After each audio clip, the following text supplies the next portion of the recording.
দাদা আমাকে একটা 20 দামের কলগেট দাও তো, তাড়াতাড়ি দাও ভাই, আমার না খুব ভোলার রোগ আছে।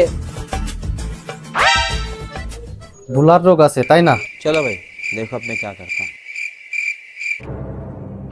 পাগলি একটা পাইছি, আজকে মজা দেখাই দেবো।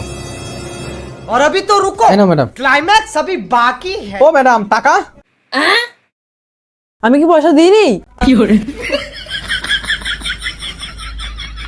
ও ম্যাডাম কলগেটটা নিয়ে যান।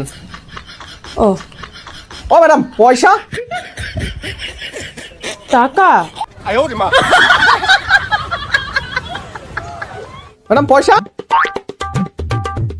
পয়সা পয়সা পয়সা ম্যাডাম পয়সা পয়সা। ও ম্যাডাম পয়সা। পয়সা? পয়সা তো মানেনি। ঠিক আছে বাড়িতে পয়সা নিয়ে আসো, তারপর কলগেট নিয়ে যাবা। হ্যাঁ আমাকে প্রত্যেকবারে পয়সা আনতে ভুলে যায় নাকি? এরকম কাস্টমার প্রতিদিন আসলে তো ভালোই লাভ হয়। যাক ভালোই লাভ হলে আজকে।